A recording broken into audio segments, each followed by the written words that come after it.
ஆண்டவராகிய இயேசு கிறிஸ்துவின் விலையேறப்பட்ட நாமத்தினாலே கர்த்தருடைய ஆவியானவர் எங்களுக்கு கொடுத்ததான ஏஜே பவர் மினிஸ்ட்ரியின் சார்பிலே உங்களை சந்திப்பதில் மிகவும் சந்தோஷம்.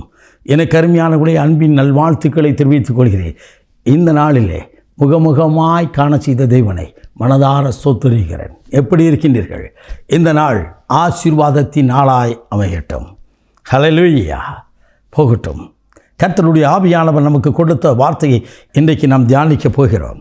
லூக்கா நற்செய்தியின் புத்தகம் 8ஆம் அதிகாரம் 39வது இறைவார்த்தை இவ்விதமாய் சொல்கிறது. ஆண்டவர் தனக்கு செய்தது எல்லாம் பட்டணத்தில் பிரசித்தம் பண்ணினார். ஆண்டவர் என்னுடைய வாழ்க்கையில் செய்த எல்லாவற்றையும் அந்த பட்டணத்தில் எங்கும் பிரசித்தம் பண்ணினாராம். யார் அவன்? பேர் குறிப்பிடாத ஒரு மனிதன், பிசாசு பிடித்திருந்த மனிதன். இன்றைக்கு ஆண்டவர் உங்களுக்கு எனக்கும் எத்தனையோ நன்மைகளை செய்திருக்கிறார். ஏதோ ஒன்றை செய்யாமல் இருப்பார். அதற்காக ஆண்டவரே எனக்கு தாங்க, எனக்கு இது தரலை, இது நீங்கள் தரவே இல்லை, எனக்கு இவ்வளோ நாளாக காத்திருக்கும் அப்படின்னு சொல்கிறோம். எத்தனை நன்மைகள்!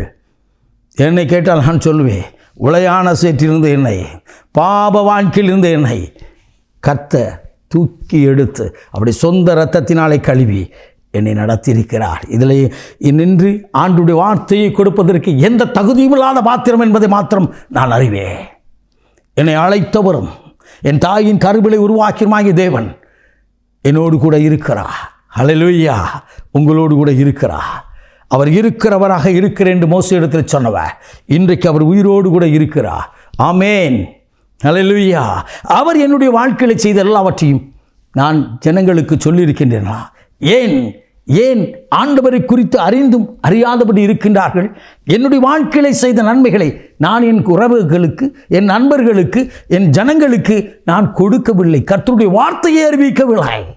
பாருங்கள், எனக்கு அருமையான, ஒருவராலும் கட்ட முடியாதவனும், ஒருவராலும் அவனை கட்டி போட முடியாதவனும், சங்கிலியால் கட்ட முடியாதவனும், அந்த கல்லறையிலே வசிக்கின்றவருமாய் இருந்த ஒரு மனிதனை குறித்து தான் வேதம் சொல்கிறது. அவன் தான் கடந்து போய் ஆண்டவருடைய அன்பை குறித்து சொன்னான்.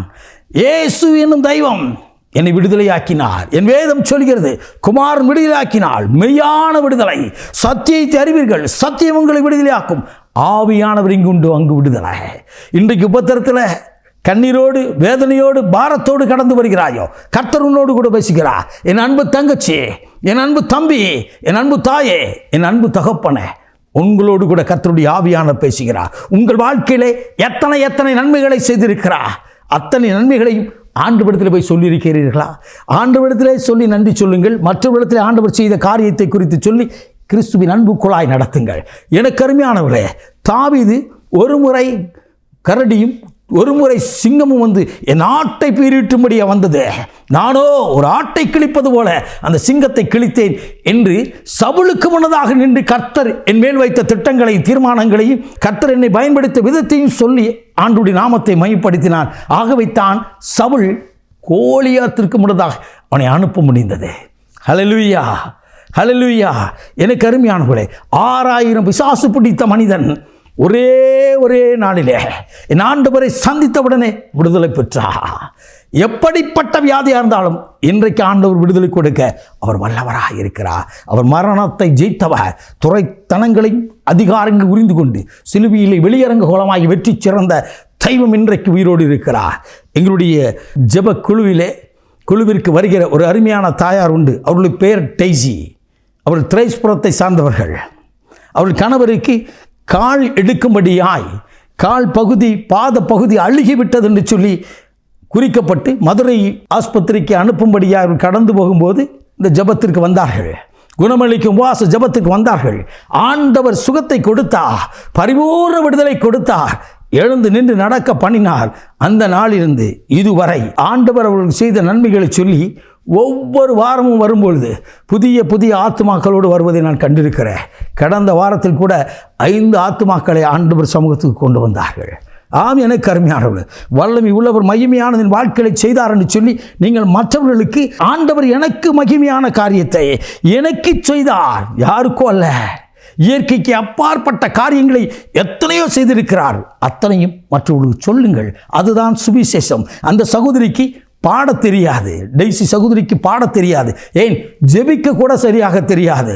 வேதம் வாசிக்க கூட திக்கி திக்கி வாசிக்கக்கூடிய ஒரு சகோதரி. படிப்பறிவில்லை, ஆனால் தேவ சமூகத்திலே அமர்ந்திருப்பார்கள். தேவ சமூகத்தில் 1/2 மணி நேரம் நான் உட்காருவேன், ஒரு குடும்பத்தை போய் சந்திப்பேன், அவங்கள்ட்ட ஆண்டவர் எனக்கு செய்ததை நான் சொல்லி ஆண்டவர் சமூகத்தில் அழைத்து வருவேன் என்று சொன்னார்கள்.